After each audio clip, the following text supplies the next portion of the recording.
Welcome back to Project Command. I'm Captain Peter Eunice, and I'll be your host.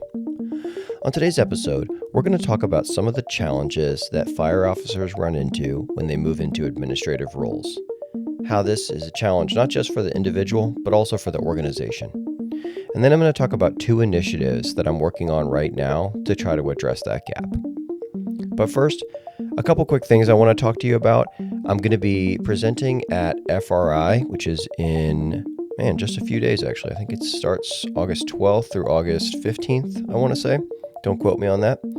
And I'll be speaking on the discovery stage at 2 p.m. on Thursday about, surprise, surprise, project management in the fire service. So if you're around, please come check out my presentation, and then, I'd love to chat afterwards. So if anybody's going to be in town or they want to meet up and grab a drink or something like that, I always love connecting with new people. So send me an email at projectcommandpodcast@gmail.com or send me a message on LinkedIn. And the other thing, I'm very excited to announce that we are releasing today the new cover for project management in the fire service.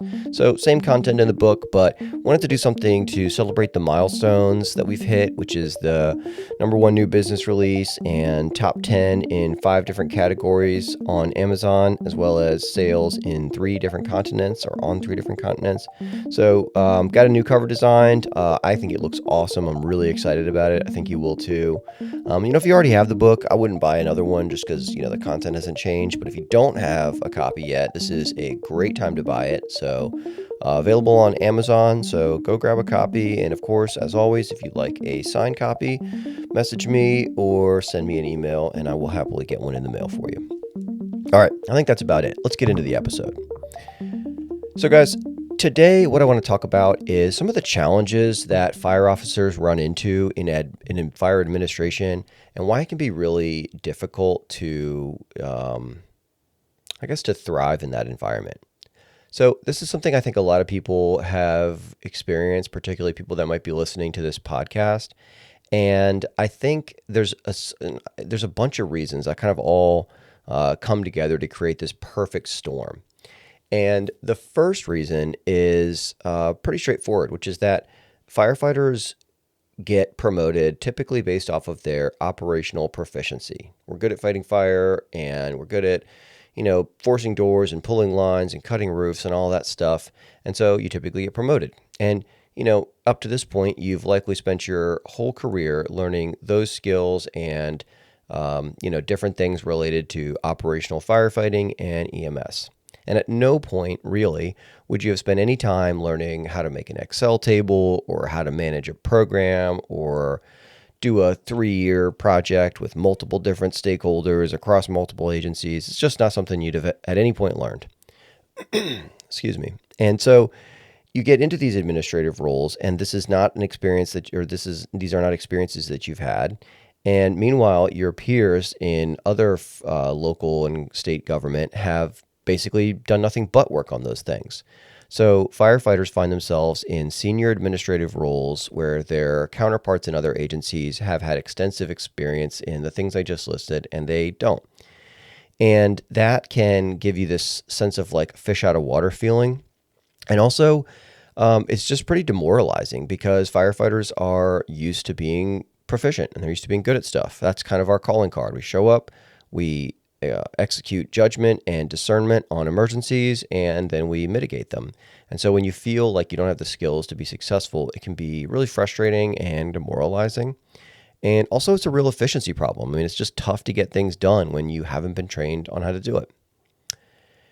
And, beyond that, I think that another thing that kind of ties into that is sort of our operational mindset. So we're used to going to calls, having a very limited amount of information, and using that limited information to quickly make high-quality decisions. And that is exactly how you manage an emergency, but it's really difficult to manage projects or programs or really anything in administration like that. That sort of reactive, reflexive mindset that's so valuable in emergencies is much less valuable in those circumstances. So our lack of training on administrative functions combined with our operationally oriented mindset then runs into the layers of bureaucracy. And layers of bureaucracy were actually put in place I believe in large part because of this. So, if you want to buy a box of pens in the fire department, you got to get like 100 people to sign off on it. And that seems frustrating. And at first glance, you're like, well, let's get rid of some of those layers of bureaucracy. But those layers of bureaucracy were put in because firefighters don't have a lot of training in this stuff. So they wanted to make sure people don't accidentally procure things wrong or violate some state law on purchasing or whatever. So they put all these layers of safety in basically to prevent that. But that, of course, makes things more challenging because there's so much bureaucracy that you then have to learn. And then when you combine that with kind of the antiquated model of fire administration. So innovation in the fire service tends to center around operational innovation, new equipment for the fire ground, new tactics for the fire ground.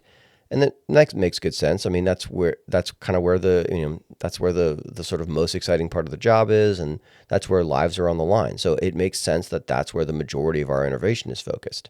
But we don't really innovate how we manage the fire department very much. So we end up with pretty antiquated processes from, like the late 90s and early 2000s, when there's a lot of much better ways to do things out there. So, you take that and you combine that with all the things we just mentioned. And in addition, firefighters or fire officers that are moved into these admin roles tend to be there for 2 or 3 or 4 years. And it takes a long time to learn these new skills. And then just at the time that they've learned them, practiced them, and they're proficient in them, now we're going to send them back to operations. And although on-the-job training is critical for operational firefighting, it's probably the worst way to learn these admin functions. Just kind of like self-teaching how to make an Excel table off of a YouTube video is maybe the least efficient way to learn it. So, we put people in this sort of like on-the-job training. We don't particularly train for these kinds of things. And we've got all these things that I just mentioned, which create this perfect storm kind of inefficiency in fire administration. And, everybody pays the price for that, if you think about it. So obviously the individual pays the price because they don't like not being good at their job and they don't like being inefficient and feeling like a fish out of water, which can be very demoralizing and creates this kind of pressure where you just want to get out of there and go back to what you know and what you're good at, which is totally understandable. And there's also a price to be paid at the organizational level because the organization is not nearly as efficient as it could be, and we cycle through good people in these roles and we burn them out. And then, of course, the workforce suffers because that new equipment that we want to get deployed takes longer than it should, or the new policy gets rolled out poorly, and there's a lot of confusion, and so there was an organizational impact. And then, of course, we're not nearly as efficient as we could be for the community we serve. And that burnout is very real, that burnout in admin positions where people manage these projects where they don't feel adequately supported or prepared, and they kind of take that stress home and they don't really want to raise their hand again when another big project comes up because they know how much of a toll it's going to take. And that stress is actually pretty real. And I think firefighters, hear that and they think, well, we're going to fires, we're seeing gunshot wounds, we're seeing overdoses and doing all this other stuff. How stressful could a project really be? And the answer to that is fair enough. I mean, it's not nearly as stressful as those calls, not even close. But there is a stress there because these projects, the people that are impacted by them are the people that you eat dinner with, your brothers and sisters. And so if you are rolling out a new 12 lead monitor and the project goes poorly and you don't train people well, or the equipment's got issues with integration or whatever, it's your brothers and sisters, your friends, the best man at your wedding, or your daughter's godfather or whatever that's going to suffer. And that personal element takes a toll. It's not like in the private sector where it's much less personal. So you kind of carry that stress home with you, and it makes you not want to raise your hand again for these, big, important, complex projects. And so what can we do about this? Well, this is a lot. I mean, there's a lot to dissect there. And, I think there are a bunch of things we can do. Just on a quick aside about that stress, I think it's really important that leaders kind of name that stress and say, yeah, it is stressful to do these projects, and set time aside to check in on your people and meet with them to check in on how projects are doing and how they're doing. I think that's a good start. But in addition to that, there's two initiatives that I've been working on for my fire department that I wanted to talk about that we are working on now to address some of these issues. And the first is what I call the Institutional Knowledge Series. And so basically, the Institutional Knowledge Series is a way of, you have all these people that come into these roles, learn these skills, get good at them, and then they go back to operations. But we want to capture that knowledge before they go back to operations and create a legacy resource for people. So every week or every other week, we're going to host a 1 or 2 hour class taught by one of our people on an important institutional knowledge piece of information, we'll say. So maybe it's the procurement process or the budget cycle or dealing with long-term care facilities or managing cybersecurity risks or teams or whatever. And we're going to record these and we're going to create a searchable library, kind of categorized, IT stuff and planning stuff and facilities and fleet. That way, when you're the new facilities captain and you come up, you can watch a 1 or 2 hour video from your predecessor on how to manage a procurement process or how to write an RFP or, whatever, how to manage the program. And of course, other people can watch it too to get a better understanding of the people that they work with.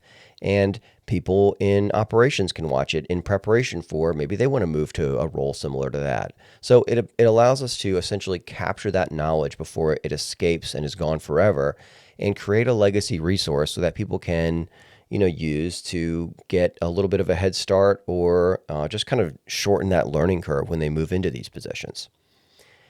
And so, it'll be, in person, of course, but then, of course, like I said, there's this recorded element of it that we put in that searchable database. But then the other side of the coin is we want to inject some modern skills into the fire service because, it tends to be the case that just like that old expression in the military that we're always ready for the war we just fought, in the fire department, we're always ready for the fire department of the last 10 years. And so a lot of the skills that we have are more centered on like 1990s, 2000 era fire department, when in reality, we really need skill. Yeah, it's great to have a lot of people with Instructor One, but really we need data analytics and program management and Lean Six Sigma and AI and all these other skills and knowledge that are out there that are applicable and critical really for the modern fire service that we haven't really done a good job of incentivizing and, providing opportunities to get training on. And it's not something that, state fire agencies are typically prepared to teach on. And so what we want to do is we're going to partner with, an online learning platform, maybe something like Coursera, where, you can have a free account or you can have a premium account. And if you have the premium account, you have free access to a ton of professional certificate programs and guided projects and specialization certificates and, even up to and including like bachelor's and master's degrees, although that's not the intent of this program. And so the idea would be, you get 10 or 15 or 20 of these premium memberships and you distribute them to people that are in new positions or people that are in positions that have a need for a specialized skill set. Like maybe your new planning captain, you're going to want to give him a premium membership. And then you basically say, hey, look, you can do any of these different programs on data analytics. We want you to do data analytics. You can do it from UPenn or Vanderbilt or the Google one or whatever you want. And these are taught at a very approachable level, and they're very realistic to get done in, 2, 3, 4 months, 5 months. So then, and then we're also going to give them an hour out of their workday to get this done. So imagine you do this for 6 or 9 or 12 months, and what you end up with is a growing number of people with modern skills that they can apply to the modern challenges we're facing. And then, excuse me, I keep clearing my throat here. I don't know what's going on. Maybe it's these allergies or something. But in any case, now you have people with modern skills, and that ties into the Institutional Knowledge Series because now they can host classes on this stuff. And the thing about these classes that we're hosting with the Institutional Knowledge Series is that they're not just generalized data analytics or generalized program management. They are taught from the perspective of here are the unique challenges that we face in our organization. These are the stakeholders that you need to know about. So they're not generalized. They're very specific, really. And I think there's a lot of value in that. And so when you combine these two initiatives, capturing that institutional knowledge by having our people do regular presentations, recording them, and then putting them in a searchable database in conjunction with providing a set number, a rolling number, 10, 15, 20 at a time, memberships to an online learning platform with specific, you get data analytics, you learn about advanced drone operations, you learn about cybersecurity, you learn about program management, you learn about Lean Six Sigma, you learn about project management, and then get injections of modern knowledge. And then that plays in, of course, because now they're doing those presentations for the institutional knowledge series. And when we combine that with an acknowledgement of the stress associated with a lot of this work, not the same as operational stress, but stress nonetheless, we can do a better job of supporting the people doing this work, give them the knowledge they need, and make sure that that knowledge stays where it needs to be instead of just leaving when people rotate out. And so the idea is that we want to create a larger bench of people that can take on large-scale organizational initiatives. Because the fire service has a bad habit of kind of having a small group, 3, 4, 5, 10 people that have managed large-scale initiatives, and we constantly go back to the same people to get them done. And the reality is that burns out those people, and eventually they're not going to want to do them anymore. It also excludes people from being a part of large-scale initiatives. And, it doesn't increase your organizational capacity. Like imagine, the organization is like a factory. You want to increase your capacity, more conveyor belts, more machines so you can do more or be better at the things you're doing. And that's what you get when you increase that capacity, train more people, provide new skills. And that's, I think, what it takes to stay on the cutting edge of the fire service today, because I think, we all understand the fire service is more complex now than it's ever been. And in order to address those challenges, we're going to need to do stuff like this. We're going to need that modern knowledge, and we need to not hemorrhage out the institutional knowledge that we do have, that hard-fought, hard-won institutional knowledge. So that's really the crux of what I wanted to talk about today. I'm really interested to hear what other departments are doing on this. I think I've told you guys before, one of the things I really enjoy doing is working with other departments on a pro bono basis. And that's how I stay up to date on other initiatives the departments are doing and other projects that they're running and challenges that they're facing. So if you are interested in kind of working this out together and kind of setting something similar up, please reach out to me. I'm very interested to discuss this. And then I also really want to hear about what other people are doing to address this, the modern skills gap, I guess we could call it. And of course, I won't give out, identifying information unless you want me to, but I want to do a follow-up episode where I talk about what other organizations are doing to address this, because I know there's a lot of good ideas out there. I've talked to a lot of people about this. So yeah, please hit me up. I would love to chat more about this. And again, if you're going to be at FRI in 2 weeks, more or less 2 weeks, please let me know. I would really love to meet up with some fans of the show or just people that are interested in chatting about different challenges or different things that are going on, and maybe grab a couple of drinks. So yeah, hit me up on LinkedIn. Great place to get a hold of me. If you're not following me on LinkedIn, please do. I put out a lot of content there, so give me a follow there. You can also get a hold of me, of course, by emailing me at projectcommandpodcast@gmail.com. And please go grab a copy of the book. I would be very, very grateful if you would do that. And if you enjoy the book, I would be even more grateful if you would leave me a review on Amazon. That really helps with the visibility, having those reviews. So it actually makes a really big difference. And I would be very grateful if you would do that. Project Management in the Fire Service, available on Amazon. All right, guys, that's it for today. Thank you for listening to this episode of Project Command, where we bring command level thinking to every project in the fire service.